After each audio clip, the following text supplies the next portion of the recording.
প্রিয় শিক্ষার্থীরা সবাইকে স্বাগতম আজকের লেকচারে। আজকে আমি উদাহরণ 12 নাম্বার নিয়ে আলোচনা করব। উদাহরণ 12 আর অনুশীলনী 9 নাম্বার একই অঙ্ক, অর্থাৎ দুইটা অঙ্ক সেম অঙ্ক। আমি উদাহরণটা দেখাচ্ছি, তোমাদের কাজ থাকবে হচ্ছে 9 নাম্বার, অনুশীলনী 9 নাম্বার। জাস্ট এখানে মানগুলা ভিন্ন। তো অঙ্কটা দেখো, খেয়াল করো। বলা হলো কি, একটি সমান্তরিকের বাহু দৈর্ঘ্য 12 মিটার ও 8 মিটার। একটা সমান্তরিকের বাহু দৈর্ঘ্য 12 মিটার 8 মিটার এবং ক্ষুদ্রতম কর্ণটি হচ্ছে 10 মিটার। অপর কর্ণের দৈর্ঘ্য নির্ণয় করার জন্য আমাদেরকে বলা হলো। অঙ্কটা এই চ্যাপ্টার থেকে খুবই ইম্পর্টেন্ট অঙ্ক। এই ধরনের এই সমান্তরিকের অঙ্ক, আরেকটা অঙ্ক আছে ট্রাপিজিয়ামের অঙ্ক। এই অঙ্কটা আমি তোমাদেরকে দেখাবো। এই দুইটা অঙ্কই খুবই ইম্পর্টেন্ট অঙ্ক। তাহলে দেখো, একটা সমান্তরিক যদি আমরা আঁকি,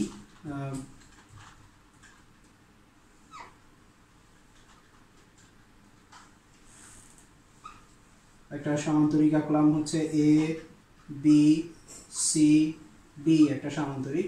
এই সমান্তরিকের বাহু দৈর্ঘ্য 12 মিটার 8 মিটার। তাহলে এটা হলো বড় 12 মিটার আর এটা হলো 8 মিটার। আর হচ্ছে ক্ষুদ্রতম কর্ণ, তাহলে এখানে কর্ণ দেখো, কর্ণ হলো দুইটা। ক্ষুদ্রতম কর্ণ কোনটা? এখানে বিডি কর্ণ, হ্যাঁ। আর বৃহত্তম কর্ণ হলো এসি কর্ণ। তাহলে এই ক্ষুদ্রতম কর্ণটা, যেটা দৈর্ঘ্য হচ্ছে 10 মিটার দেওয়া আছে, 10 মিটার, আমাদেরকে বৃহত্তম কর্ণ অর্থাৎ এসি এর দৈর্ঘ্য বের করতে হবে আমাদেরকে। তাহলে এখানে দেখো, আমাদের এই অঙ্কটা করার জন্য আমরা কিছু অঙ্কনের কাজ করব। তাহলে এখানে দেখো, সি থেকে যদি আমরা লম্ব টানি, আবার এখানে ডি থেকে লম্ব টানলাম,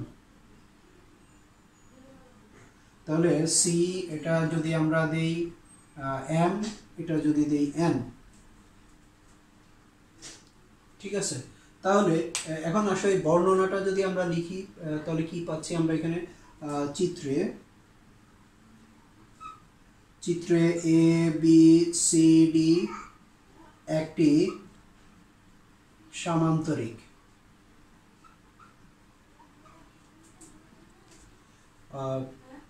তাহলে এ বি সি ডি একটি সমান্তরিক। এখানে A B equals to CD equals to, ধরে নিলাম, ধরো এটা এ বাহু, এটা ইকুয়ালস টু কত? 12 মিটার। তারপরে হচ্ছে AD equals to BC equals to, ধরো এটাকে আমরা যদি বি ধরে নিই, এটা হলো কত? 8 মিটার। তারপরে হচ্ছে এখানে বিডি ইকুয়ালস টু, ধরো এটা সি, এটা হলো কত? 10 মিটার। এখন দেখো এইখানে আবার এই অঙ্কন, যেটা অঙ্কনটা করলাম ওইটা আমরা বলে দিব যে সি ও ডি থেকে এ বি এর উপর, অর্থাৎ সিএম লম্ব সি ও ডি হতে এ বি এর বর্ধিতাংশ ও এ বি এর উপর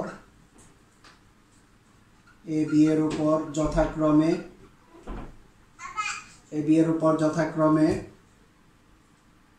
সিএম ও ডিএন লম্ব টানি। এখন দেখো, যেহেতু এ বি এবং সিডি হচ্ছে সমান্তরাল বাহু, তাহলে এদের মধ্যে লম্ব টানা হলো, অর্থাৎ সিএম এবং ডিএন লম্ব টানা হলো। তাহলে দুইটা সমান্তরাল বাহুর মধ্যে যদি লম্ব টানা হয়, তাহলে অবশ্যই বাহুদ্বয় কি হবে? সমান হবে। তাহলে ওই কথাটা আমরা এখানে লিখে দিব। সুতরাং সিএম ইকুয়ালস টু হবে ডিএন, সিএম এবং ডিএন সমান হবে।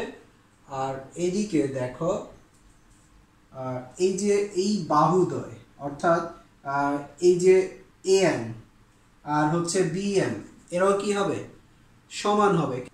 এএন ইকুয়ালস টু হচ্ছে কি? বিএম।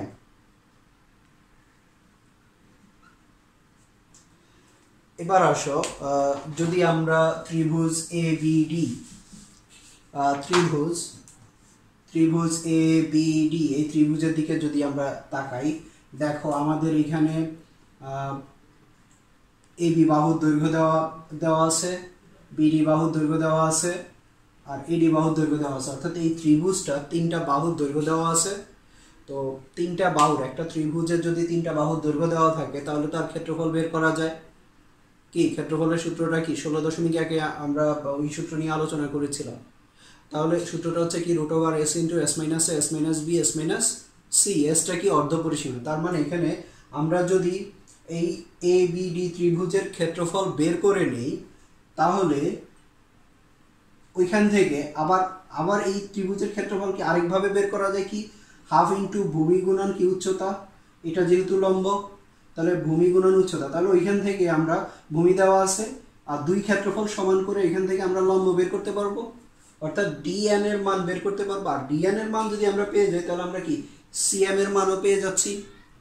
আর সিএম এর মান যখন আমরা পাচ্ছি, তখন এই সিএম এর মান আর হচ্ছে এই যে এই বিসি অর্থাৎ এডি এর মান ব্যবহার করে এখান থেকে আমরা কি করব, এই মানটা বের করব, অর্থাৎ বিএম এএম এএন বিএম, বা এখানে যে কোনো একটা বিএম এর মান বের করব। আর যখন আমরা এই যে এ বি এর সাথে বিএম এর মানটা যোগ করব, তখন আমরা কি পুরো এএম এর মান পাচ্ছি। আমাদের দরকার কি? এসি বাহুর দৈর্ঘ্য দরকার না, আমাদের দরকার হচ্ছে এসি বাহুর দৈর্ঘ্য। তাহলে এরপরে দেখো এ এম সি, এই ত্রিভুজটা কি ধরনের ত্রিভুজ? সমকোণী ত্রিভুজ। কেন? কারণ এই যে সিএম আমরা লম্ব টানলাম, সিএমটা লম্ব টানা হলো। তাহলে এটা সমকোণী ত্রিভুজ হলে এই বাহু স্কয়ার যোগ এই বাহু স্কয়ার ইকুয়ালস টু এই বাহু স্কয়ার। ওইখান থেকে আমরা কি, এই যে এই বাহুর মান তো আমরা এটার মান আর এটার মান সমান, তাহলে এটার মান পেয়ে যাচ্ছি। এটার মান বের করে এটার সাথে যোগ করলে তাহলে আমরা এটার মানও পাচ্ছি। দুইটা মান বসালে আমরা কি এসি এর মানটা পাবো। পিথাগোরাসের উপপাদ্যটা এখানে অ্যাপ্লাই করা হবে। তাহলে আমাদের প্রথম কাজ কি? ত্রিভুজ এ বি ডি এর পরিসীমা, অর্ধপরিসীমা বের করতে হবে। এখান থেকে ত্রিভুজ এ বি ডি এর অর্ধপরিসীমা S ইকুয়ালস টু কি পাবো আমরা? এ বি যোগ বিডি যোগ এডি, এ বি যোগ বিডি যোগ এডি ডিভাইডেড বাই 2 এত মিটার। তাহলে মানগুলো যদি আমরা বসাই, আমরা কি পাচ্ছি? এবি এর মান কত? 12 প্লাস বিডি এর মান হলো 10 প্লাস 8 বাই 2 এত মিটার। তাহলে ইকুয়ালস টু 30 ডিভাইডেড বাই 2 অর্থাৎ 15 মিটার। তাহলে এখন এবিডি, অতএব ত্রিভুজ এবিডি এর ক্ষেত্রফল equals to √s into s minus a s minus b s minus c এত বর্গ মিটার। যেহেতু আমরা মিটারে কাজ করছি, তাহলে equals to √15 into 15 minus a, অর্থাৎ এই কত? 12। তাহলে 15 minus a, 15 minus 12 into 15 minus b, b কত? 8 into 15 minus c, c হলো 10 এত বর্গ মিটার। তাহলে equals to √15 into 3 into 7 into 5 বর্গ মিটার। তাহলে ইকুয়ালস টু, এটা গুণ করলে আমরা পাচ্ছি কত?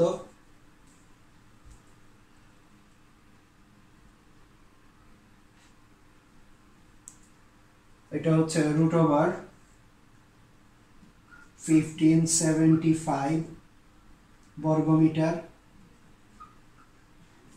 তাহলে ইকুয়ালস টু 39.68 বর্গ মিটার। তাহলে দেখো ত্রিভুজ এবিডি এর ক্ষেত্রফল আমরা পেয়ে গেলাম 39.68 বর্গমিটার। এখন আবার আমরা বের করতে পারি ত্রিভুজ এবিডি এর ক্ষেত্রফল। আবার ত্রিভুজ এবিডি এর ক্ষেত্রফল ইকুয়ালস টু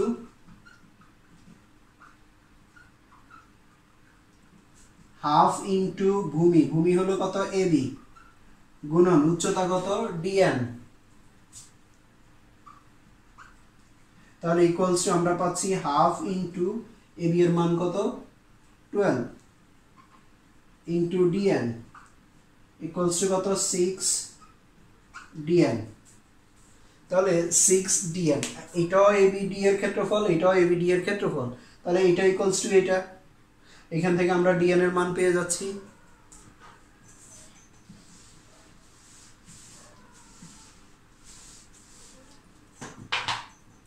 তাহলে শর্ত মতে 6 ডিএন ইকুয়ালস টু 39.68 বা ডিএন ইকুয়ালস টু 6 দিয়ে আমরা ভাগ করলে পাচ্ছি 39.68 কে 6 দিয়ে ভাগ করলে আমরা পাচ্ছি 6.61, অর্থাৎ ইকুয়ালস টু 6.61। তাহলে আমরা এটার মান পেলাম কত 6.61। তাহলে এটা হবে কত 6.61, এটা কত 8। হ্যাঁ, এরপরে এখন আমাদের দরকার কি, তাহলে আর দরকার হলো বিএম এর মান। তো এইখান থেকে দেখো এই যে ত্রিভুজটা, এই যে এইটা আর এইটা, বা এটার দরকার নাই, আমরা এটা বের করলে এটা পাচ্ছি, এটা আমাদের দরকার না, আমাদের দরকার এখন এই যে বিএমসি ত্রিভুজ বা বিসিএম ত্রিভুজ, এটা কি ধরনের ত্রিভুজ? সমকোণী ত্রিভুজ।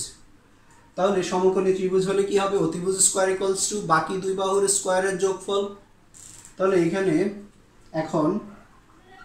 এখন ত্রিভুজ বিসিএম হতে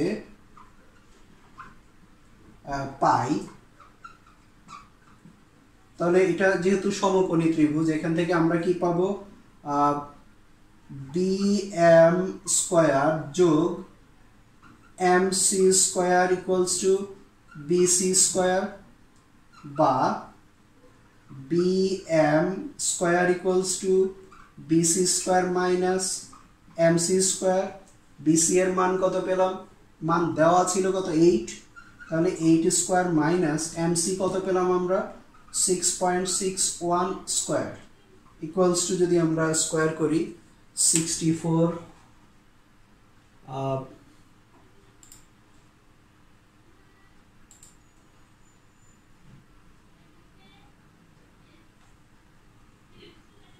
তাহলে এখানে স্কয়ার রেজাল্ট পাচ্ছি হচ্ছে 20.31। আর এখন দেখো বিএম, তাহলে এটা বিএম স্কয়ার ইকুয়ালস টু কত 20.31। অতএব বিএম ইকুয়ালস টু কত, যদি আমরা স্কয়ার করি, রুট ওভার করলে আমরা পাচ্ছি কত 4.5 প্রায়। তাহলে আমরা বিএম এর মান পেলাম কত 4.5। ওকে, নাও এখন এখানের মধ্যে দেখো এএম সমান কত, এই যে এবি যোগ বিএম,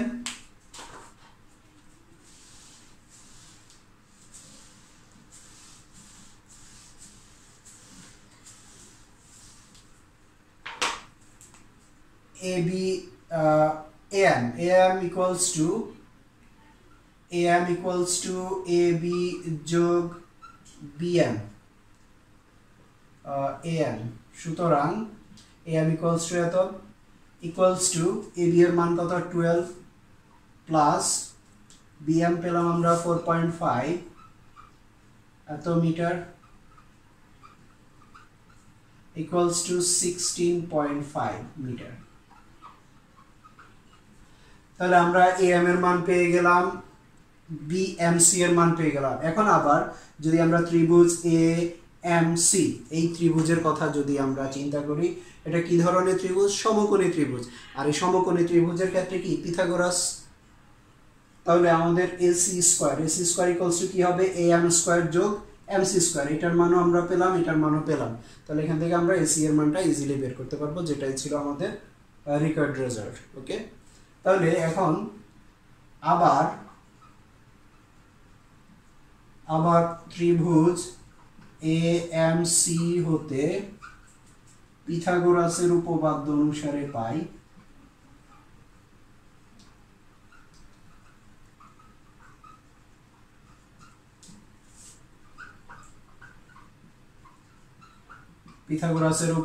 অনুসারে পাই কি ac square equals two am square যোগ mc স্কয়ার। am স্কয়ার যোগ mc square equals two am এর মান পেলাম আমরা 16.5 স্কয়ার যোগ mc পেলাম 6.61 স্কয়ার ইকুয়ালস টু স্কয়ার করে যোগ করলে আমরা পাচ্ছি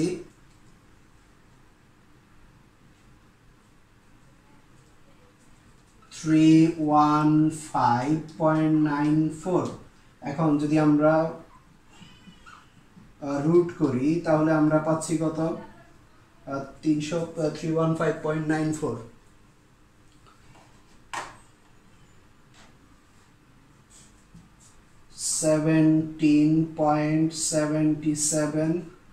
এত মিটার। তাহলে দেখো আমাদের বলা হলো কি অপর কর্ণের দৈর্ঘ্য, অপর কর্ণ কি ছিল? এসি। তাহলে এসি এর মান আমরা পেলাম কত? 17.77 মিটার। এটাই হলো আনসার। অঙ্কটা খুব মনোযোগ দিয়ে খেয়াল করে দেখবে কোনটার পরে কোন স্টেপটা ফলো করা হলো।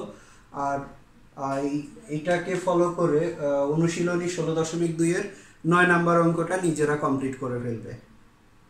এটা করলাম আমরা সমান্তরিকের অঙ্ক।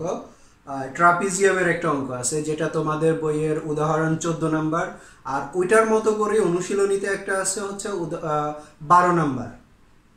তাহলে উদাহরণেরটা ফলো করে তোমরা অনুশীলনীর 12 নাম্বারটা কমপ্লিট করবে। তাহলে এই 4টা অঙ্ক থাকলো, অর্থাৎ 4টা অঙ্ক, মূলত 2টা অঙ্ক 2 বারে 4টা। সামান্তরিকের 2টা, উদাহরণ থেকে একটা, অনুশীলনী থেকে একটা, ট্রাপিজিয়ামের উদাহরণেরটা, অনুশীলনীরটা, অর্থাৎ 4টা অঙ্ক দাঁড়াচ্ছে। মূলত অঙ্ক 2টা, সংখ্যা ভিন্ন। এই 2টা অঙ্ক বা এই 4টা অঙ্কই তোমাদের হোমওয়ার্ক থাকবে। 4টা অঙ্কই, আমি আবারও বলছি, 4টা অঙ্কই অনেক ইম্পর্টেন্ট অঙ্ক ভালোভাবে প্র্যাকটিস করবে। এই অঙ্ক 2টা, মূলত অঙ্ক 2টা ভালোভাবে প্র্যাকটিস করবে। দেখবে যে এই চ্যাপ্টার থেকে, এই অনুশীলনী থেকে যে সৃজনশীল প্রশ্নগুলো হয়ে থাকে এগুলা মূলত এই 2টা অঙ্ককে বেস করেই সৃজনশীল প্রশ্ন হয়ে থাকে, অর্থাৎ এই সামান্তরিকের, ট্রাপিজিয়ামের। তো ভালোভাবে প্র্যাকটিস করবে। আজকে এই পর্যন্তই। আল্লাহ হাফেজ।